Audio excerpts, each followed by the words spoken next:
Olá, meus irmãos e irmãs, sejam bem-vindos ao canal Vinícius Siqueira. E se você ainda não é inscrito aqui no canal, se inscreva aqui no canal e não esqueça de ativar o sininho das notificações. Todos os dias são postados vídeos abençoados aqui no canal para te abençoar. Vamos a mais uma palavra do Senhor. Você é o canal. Você tem toda a responsabilidade. Se não desenvolver sua maneira de crer, a fim de cooperar com Deus, ele será limitado. Deus é tão grande quanto você lhe permitir que ele o seja. Ele também é tão pequeno quanto você o obrigar a ser. Quando os pecadores vêm a Jesus, quebrados e infelizes, primeiramente lhes ensino que Deus habita em seu interior e que possui todo recurso em Jesus Cristo.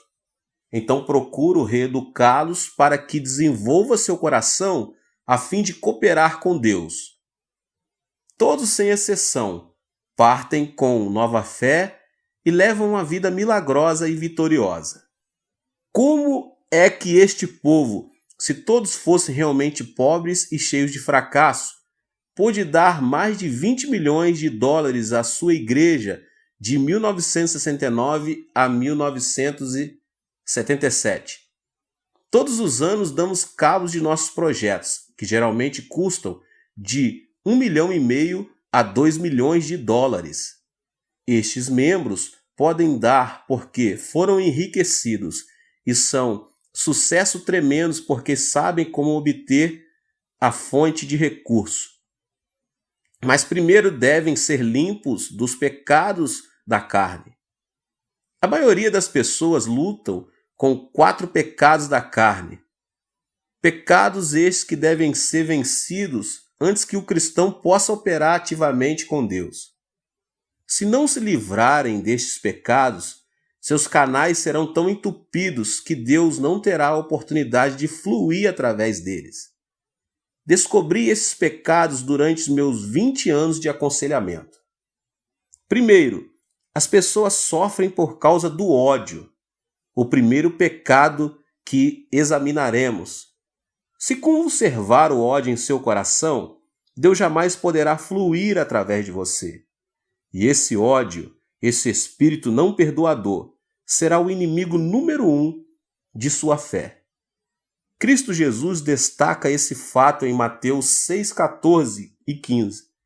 Porque se perdoardes aos homens as suas ofensas, também vosso Pai Celeste vos perdoará. Se, porém, não perdoardes aos homens as suas ofensas, tampouco vosso Pai vos perdoará as vossas ofensas. Depois de pregar o 4º sermão no domingo de manhã, estou tão cansado que não desejo ver ninguém. Se alguém deseja falar comigo, primeiro tem de passar por minhas secretárias. Elas examinam cuidadosamente os pedidos. Se alguém consegue chegar à minha porta, é porque está em grande necessidade. Certo dia, depois de meu 4º sermão, um senhor bateu à porta do meu escritório. Abri a porta e ele entrou. Pensei que ele estivesse bêbado porque andava cambaleando. Sentou-se e tirou algo do bolso. Um punhal afiado. Fiquei atemorizado e pensei, como é que as secretárias deixaram-no entrar aqui? Ele carregava um punhal e assim mesmo o deixaram entrar. Eu estava realmente assustado e quando ele empunhou a arma, preparei para defender-me dizendo, não use essa faca. Diga-me por que veio aqui, respondeu ele. Senhor, vou cometer suicídio, mas primeiro vou matar minha esposa, meu sogro, minha sogra e todos os que se encontram ao meu redor. Um amigo meu aconselhou-me a vir a assistir um dos seus cultos antes de fazer todas estas coisas. Vim e assisti ao 4º culto. Escutei com atenção, mas não pude entender nenhuma de suas palavras. Não pude entender seu sotaque e não consegui compreender nada do que o Senhor disse. De modo que depois de ouvir o que o Senhor tem a dizer, vou sair para realizar todos os meus planos. Estou morrendo. Tenho tuberculose e tenho excesso de tosses o tempo todo. Estou morrendo. Acalme-se, disse-lhe. Sente-se aqui e conte-me sua história. Bem, respondeu ele, durante a última etapa da Guerra do Vietnã, eu servi como mecânico e era um motorista. Trabalhei em todas as linhas de frente, construindo trincheiras e estradas, arriscando a vida a fim de ganhar mais dinheiro. Enviava todo o dinheiro para minha mulher, e quando a guerra acabou, mal tinha o suficiente para sair do Vietnã. Mandei-lhe um telegrama de Hong Kong e esperava vê-la com as crianças no aeroporto de Seul. Mas ao chegar lá, não vi nem sombra deles. Pensei que talvez tivessem recebido meu telegrama, mas quando cheguei correndo em casa, descobri estranhos morando lá. Descobri que minha mulher tinha fugido com um jovem.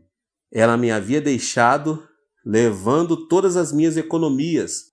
Morava em outra parte da cidade. Fui até lá e implorei-lhe que voltasse para mim. Ela se negou terminantemente. Fui ver meu sogro e minha sogra a fim de expor-lhes o caso. Deram-me $40 e me expulsaram de sua casa. Em menos de uma semana eu tinha um ódio ardente em meu coração e comecei a vomitar sangue. Agora a tuberculose acaba comigo rapidamente e não tenho esperança alguma. Vou destruí-los um por um. Então matarei a mim mesmo depois. Cavalheiro, disse-lhe eu, essa não é a maneira de fazer vingança. A melhor maneira de se vingar é encontrar um novo emprego, construir um lar mais lindo e melhor e mostrar a ele do que você é capaz. Desta maneira você realmente poderá vingar-se. Mas matá-los e depois matar a si mesmo não lhe trará satisfação alguma. Odeio-os, clamou ele. Enquanto os odiar, vai destruir-se, disse eu. O ódio destrói mais a pessoa que odeia do que aos outros. Por que você não experimenta Jesus? Perguntei. Quando Jesus entra em seu coração, todo o poder de Deus vem e habita em você. O poder de Deus fluirá através de você. Deus o tocará, o curará e restaurará a sua vida. Você poderá construir sua vida e isso seria vingança verdadeira contra seus inimigos. Enviei-o à montanha de oração, onde ele aceitou a Jesus Cristo como seu salvador pessoal. Contudo, ele não podia perdoar de todo a sua esposa. Pedi-lhe, pois, que bendizesse sua esposa. A melhor maneira de perdoar sua esposa é bendizê-la. Abençoe-lhe o espírito, alma, corpo e vida. Ore para que Deus abra as portas dos céus e derrame bênção sobre ela. Não posso abençoá-la, exclamou ele. Não a amaldiçoarei, porém não a bendirei. Respondi, se não a abençoar, não será curado. Ao abençoar, as bênçãos começam em você. Você vai aproveitar mais de suas bênçãos do que ela. Temos um ditado que diz, se deseja sujar o rosto dos outros com barro, terá primeiro que sujar suas mãos. De modo que, se amaldiçoar sua mulher, a maldição primeiro tem que sair de sua boca e você será amaldiçoado primeiro. Mas se abençoar sua esposa, a palavra de bênção procederá de seu coração, saindo-lhe pela boca e você será abençoado primeiro. Assim sendo, vá em frente e bendiga-lhe. Ele começou a abençoá-la, a princípio por entre os dentes, e orou, ó Deus, abençoa minha mulher, abençoa e dá-lhe a salvação. Ó Deus, dá-lhe a bênção. Ele continuou a bendizer-lhe e em menos de um mês foi completamente curado da tuberculose e sua vida foi transformada. O poder de Deus começou a emanar dele e sua face brilhava.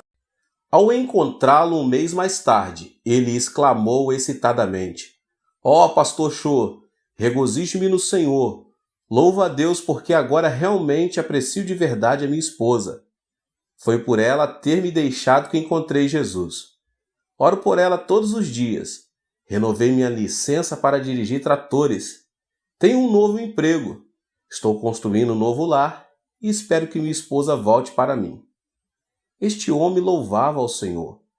Ele construía sua vida através do poder de Deus que tinha começado a emanar de sua vida. Ele estava curado de espírito e corpo.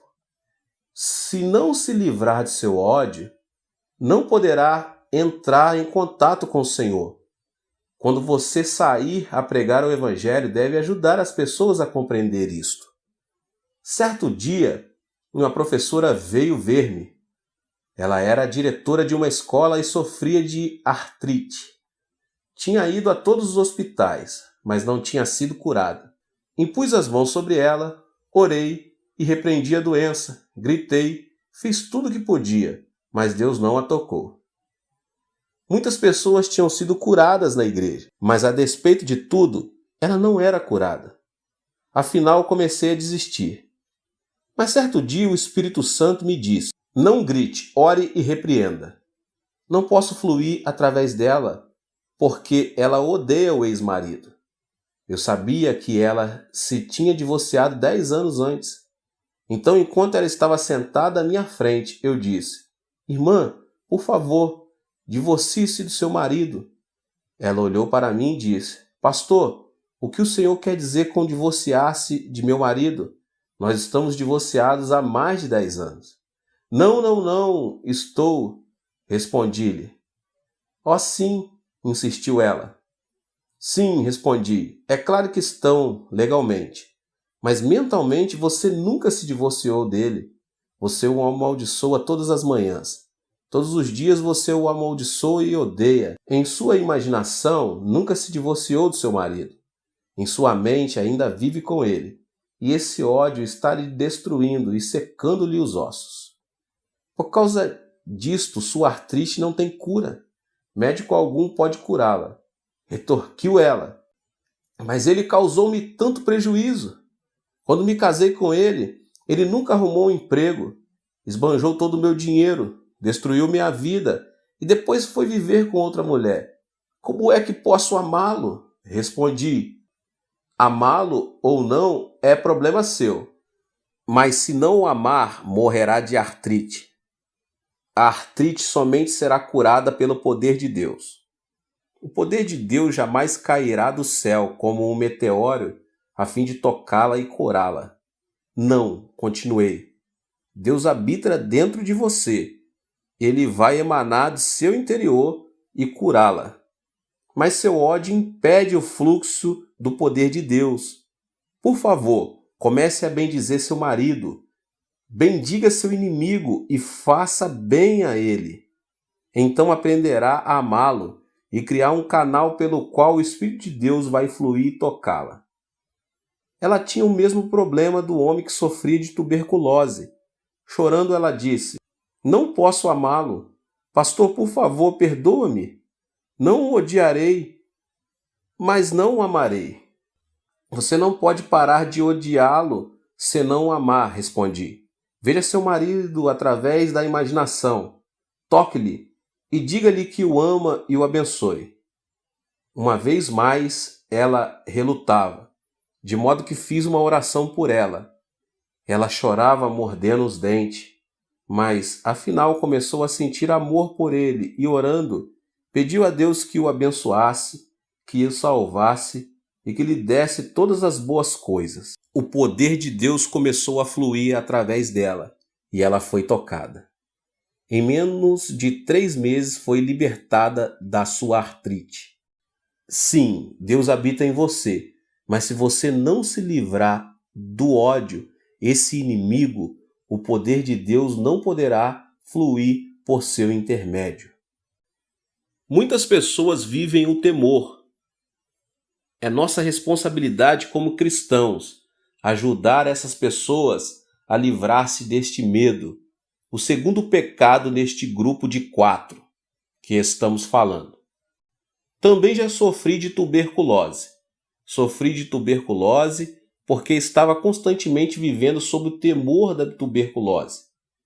Na escola secundária, eu tinha uma aula na qual devia lidar com garrafas de álcool, com ossos e intestinos humanos.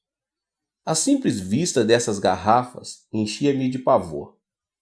Certa manhã, o professor de biologia falava sobre a tuberculose. Naquela época não havia remédios miraculosos, e o professor disse que se contraísse tuberculose estaríamos perdidos, e nossos intestinos teriam a aparência do que estavam naquelas garrafas, para o resto de nossa vida.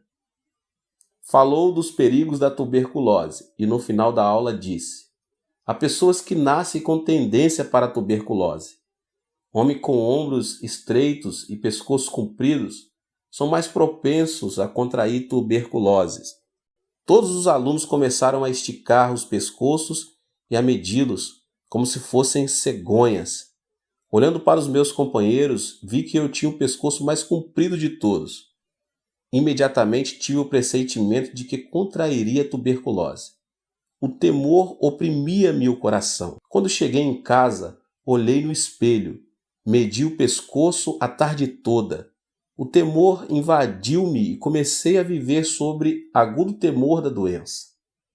Quando completei 18 anos de idade, sofri de tuberculose. O semelhante atrai o semelhante, e o igual produz seu igual. Se a pessoa tiver medo, o diabo tem um canal aberto para qual atingi-la. Temor é fé negativa. De modo como eu tinha medo da tuberculose, contraí tuberculose, e à medida que vomitava sangue, dizia a mim mesmo: sim, é exatamente isto que eu esperava. Eu tinha lido em certo periódico médico da Coreia que muita gente morre por hábito. Pensava comigo mesmo: como é que a gente pode morrer por hábito? Esses médicos não cristãos falavam do importante papel que o medo tem em nossa vida. Por exemplo, um homem de apenas 50 anos de idade, já avô, morreu de pressão alta. Seu filho, chegando aos 50 anos de idade, morreu de pressão alta. Ao chegar aos 50 anos de idade, no instante em que sentia alguma tontura, ele há de pensar: isso é um ataque de coração. Se sentir alguma dor no peito, espera imediatamente outro ataque. Vive cada dia com o seu temor e expectativa. O medo cria esta situação em seu corpo e logo ele está de morrer de um ataque cardíaco. Muitas mulheres morrem por causa do medo do câncer. Certa mulher poderia dizer: bem, minha tia morreu de câncer, minha mãe morreu de câncer, de modo que com certeza também morrerei de câncer. Quando essa mulher chegar à mesma idade na qual sua tia e sua mãe faleceram e sentir qualquer tipo de dor, poderá dizer: isto é o câncer. Certamente está chegando meu tempo. Ela há de esperar todos os dias, dizendo a si mesma que vai sofrer de câncer, e repetirá esse pensamento muitas vezes. É desta maneira que os médicos diziam que a pessoa morreria por hábito. Se a pessoa tiver um temor específico, então o poder da destruição começará a fluir. Em 1969, quando Deus me pediu que renunciasse ao pastorado de minha segunda igreja, eu tinha 10 mil membros batizados com uma assistência regular de 12 mil. Eu vivia feliz, sentia-me bem satisfeito. Tinha uma linda casa, uma esposa maravilhosa, filhos, carro do último modelo e até chofé. Então eu disse: Deus, vou ficar nessa igreja até que os meus cabelos se tornem brancos. Mas certo dia, enquanto estava orando em meu escritório, o Espírito Santo veio e disse: Chu, seu tempo aqui terminou. Você deve preparar-se para mudar. Senhor, disse eu, mudar-me? Já comecei uma igreja e esta é a segunda que começo e edifico. Desejas que eu vá abrir um terceiro trabalho? Por que deve ser sempre eu que dê início a novas obras? Estás escolhendo a pessoa errada. Dize a outro que vá. Assim comecei a discutir com o Senhor. Ninguém, entretanto, deve argumentar com Deus, porque ele sempre tem razão. Finalmente, Deus persuadiu-me dizendo: você deve ir e edificar uma igreja com espaço para 10 mil pessoas. Uma igreja que possa enviar pelo menos 500 missionários. Pai, repliquei, não posso fazer isso. Tenho pavor mortal de edificar uma igreja desse tamanho. Mas Deus disse, não. Disse-lhe que vá e você tem que ir. Consultei um construtor acerca dos custos. Disse-me ele por alto que eu ia precisar de pelo menos 2,5 milhões de dólares só para a igreja. Para o terreno precisava de outro 500 mil e para o terreno contíguo a fim de construir o complexo de apartamentos outros 2 milhões. Um total de não menos 5 milhões de dólares. Perguntou-me quanto dinheiro eu tinha. Disse-lhe que possuía 2.500 dólares. Ele olhou para mim espantado, sacudiu a cabeça e não disse nada. Então fui a uma reunião dos anciões da igreja e contei-lhes o plano. Certo ancião disse, pastor, quanto dinheiro o senhor vai conseguir nos Estados Unidos? Nenhum centavo, disse-lhe eu.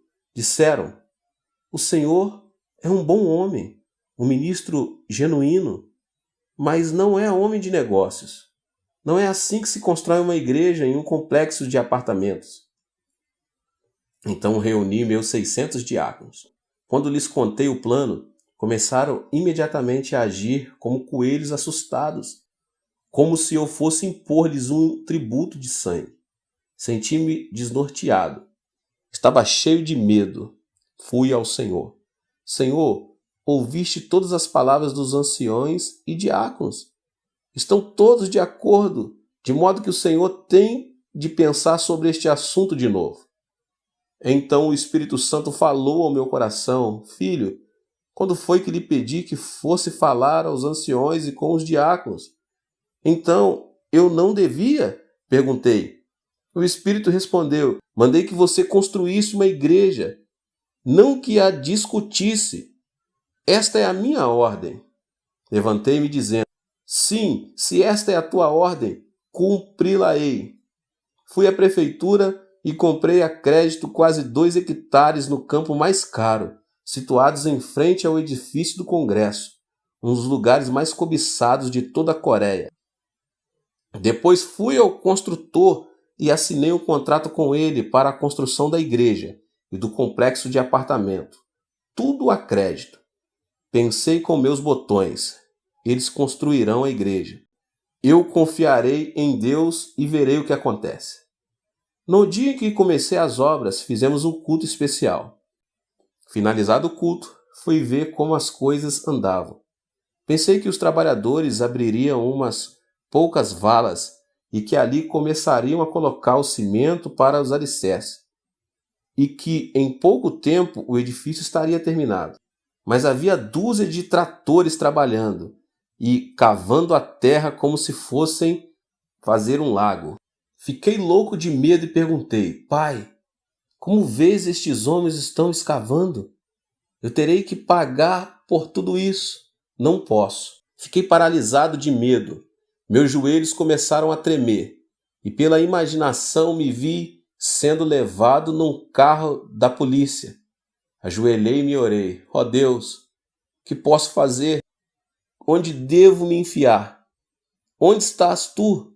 Sei que és o recurso total e coloco minha confiança em ti. Enquanto orava, tive uma visão de Deus trabalhando e o medo me deixou. Quando abri os olhos e de novo vi as obras, voltei e senti-me cheio de medo. Por isso, durante o tempo que a construção durou, vivi mais com os olhos fechados do que com os olhos abertos. O mesmo princípio é verdadeiro em muitas situações. Se você olhar para as suas circunstâncias com seus olhos e com seus sentidos, Satanás o destruirá com temor. Mas se fechar os olhos e olhar para Deus, então poderá crer. Há 2 tipos diferentes de conhecimento: conhecimento sensório e conhecimento revelado. Devemos viver pelo conhecimento revelado, encontrado do Gênesis ao Apocalipse, não por conhecimento sensório. Devemos instruir as pessoas a desistirem do temor de seu ambiente, de suas circunstâncias. Se não o fizerem, não poderão desenvolver a fé, nem Deus poderá fluir através delas.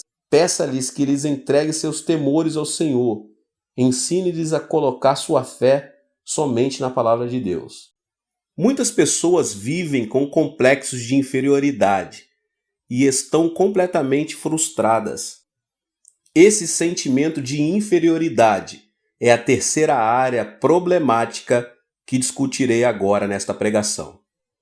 Se as pessoas sentirem-se inferiores por viverem numa área de favelas, você não as poderá tirar dali.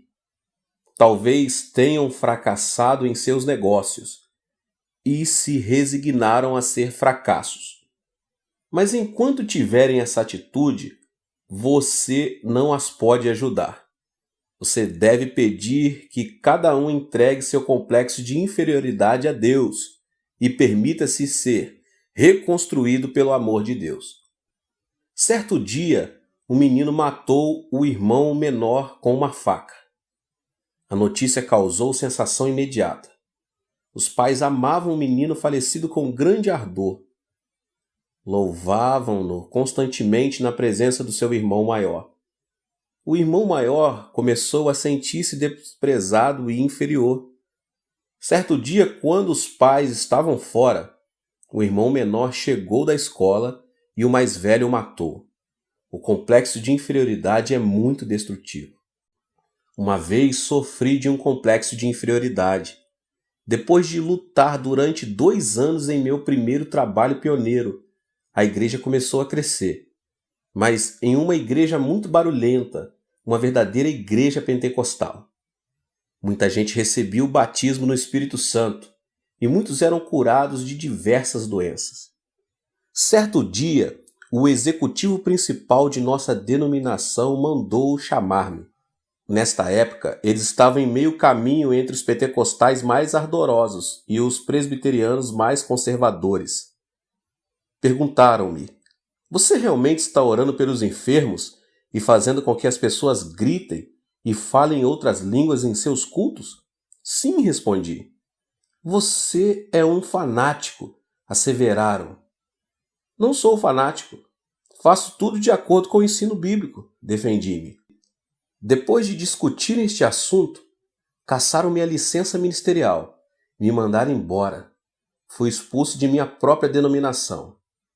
Depois de algum tempo, o missionário John Huston veio e me levou de volta.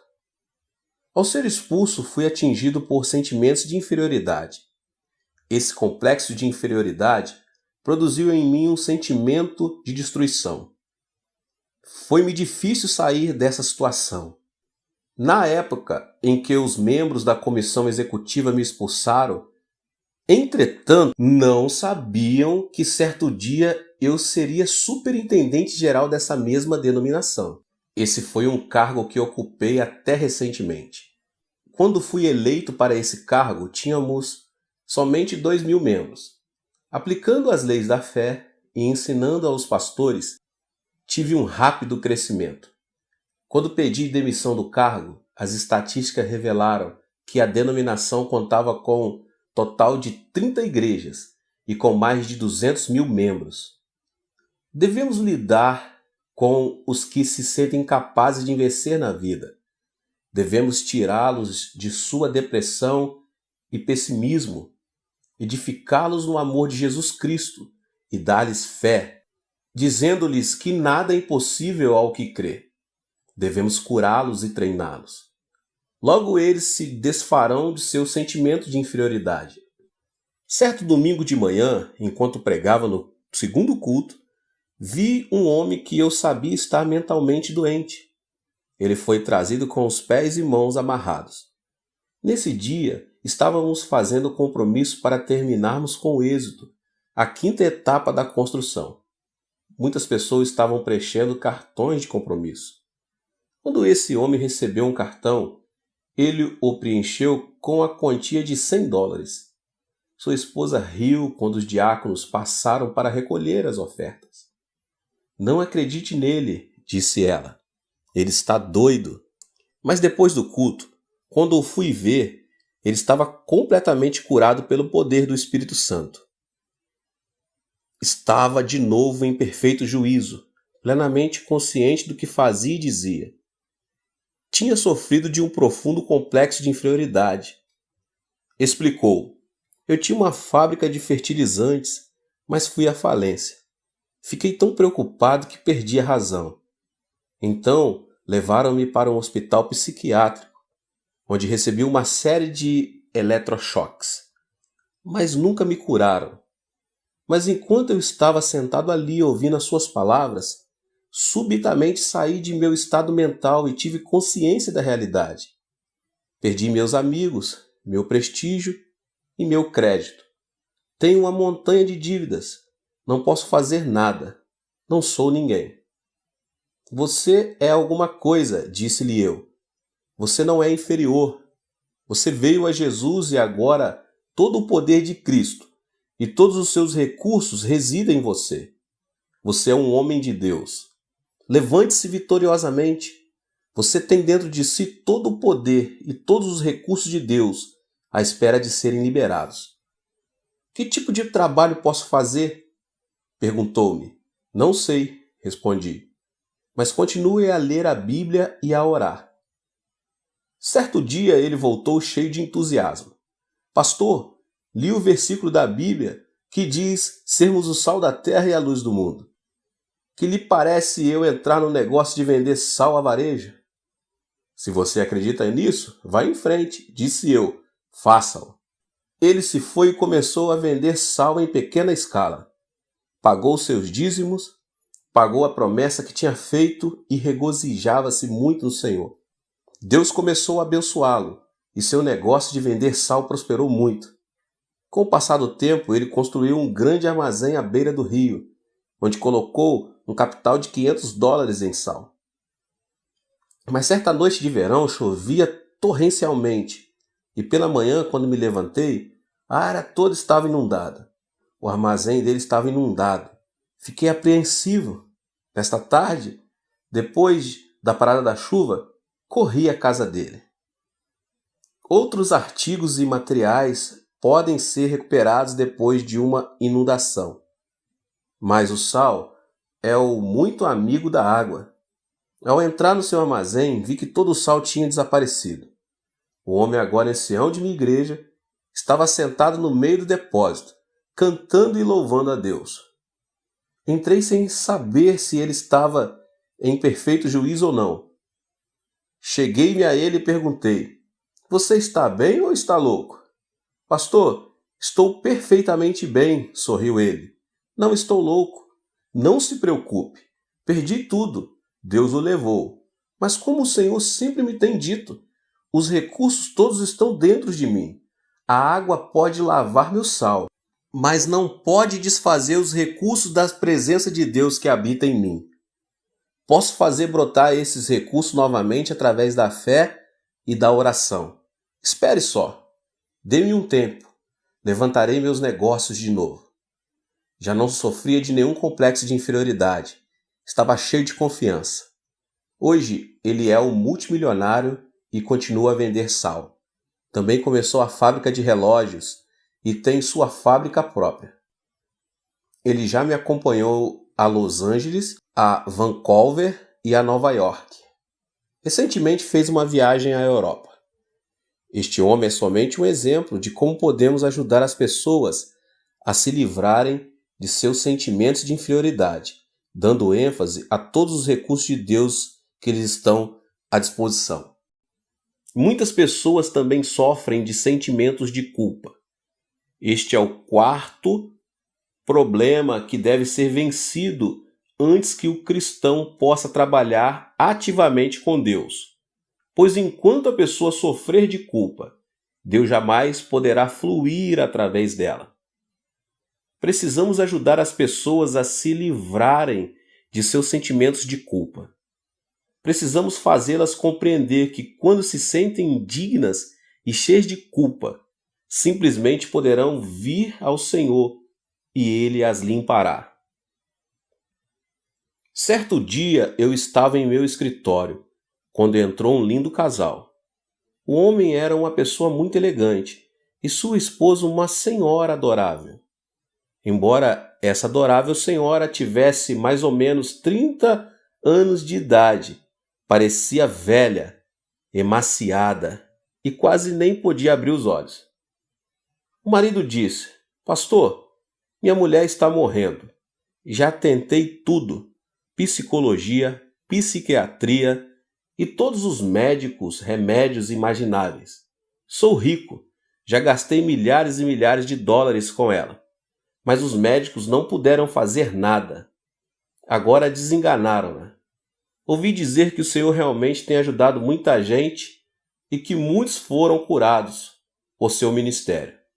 Disse-lhe que tudo isso era verdade e olhei para ela procurando o discernimento e a sabedoria de que ela precisava nessa situação. Orei silenciosamente. Senhor, ela veio até aqui. Agora o que faço? Imediatamente a voz de Deus falou. Ela sofre de uma doença psicossomática. Não é uma doença orgânica, é mental. Pedi que o marido saísse do escritório e, voltando-me para a mulher, disse: A senhora deseja viver? É preciso que viva por causa de seu marido, pelo menos. Se a senhora tivesse de morrer, já devia tê-lo feito, pois agora tem 3 filhos.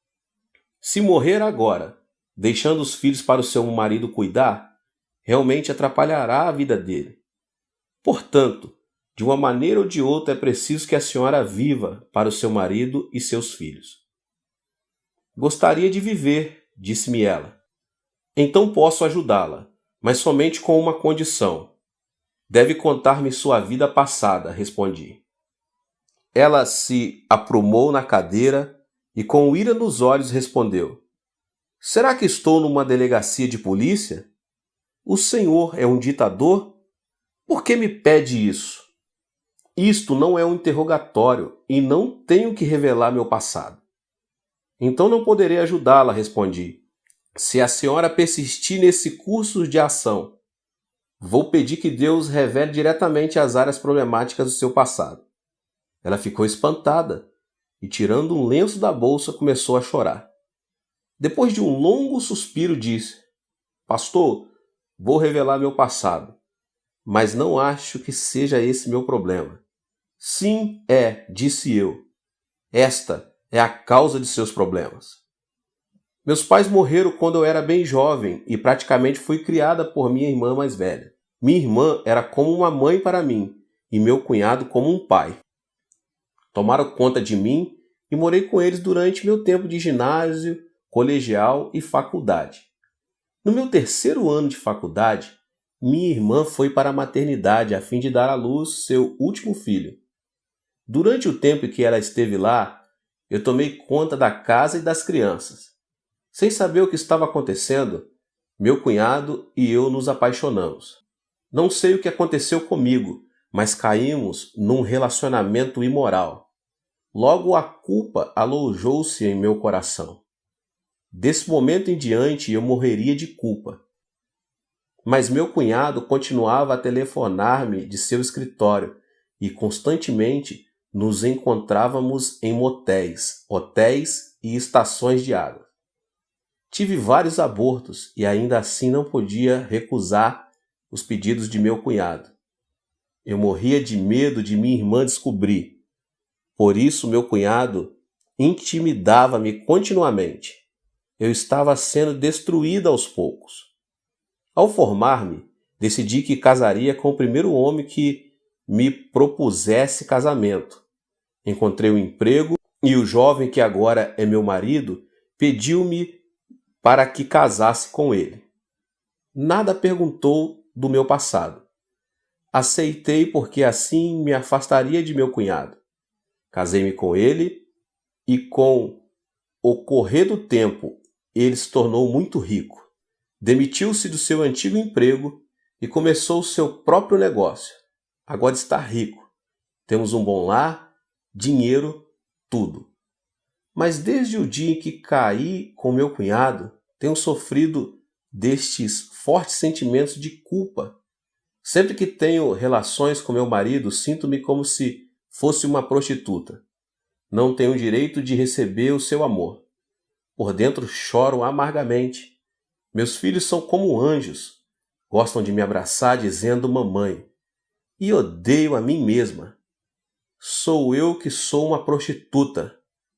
Não sou digna de receber este tipo de amor de meus filhos. Não gosto de ver meu rosto no espelho, e é por isto que me visto de maneira tão desleixada. Perdi o apetite e não sinto nenhuma felicidade ou alegria no coração. A senhora deve perdoar-se a si mesma, disse-lhe. Tenho boas novas para a senhora. Jesus Cristo veio e morreu na cruz pela senhora e pelos seus pecados. Nem mesmo Jesus pode perdoar os meus pecados, clamou ela, chorando. Meus pecados são grandes e profundos demais para serem perdoados. Fiz de tudo. Todo mundo pode ser perdoado, menos eu. Enganei minha irmã e não posso confessar-lhe o que fiz. Isso prejudicaria sua vida toda. Indaguei silentemente. Senhor, como posso ajudá-la? Tens de ajudar-me. Então ouvi um suave sussurro em meu coração e subitamente ocorreu uma ideia.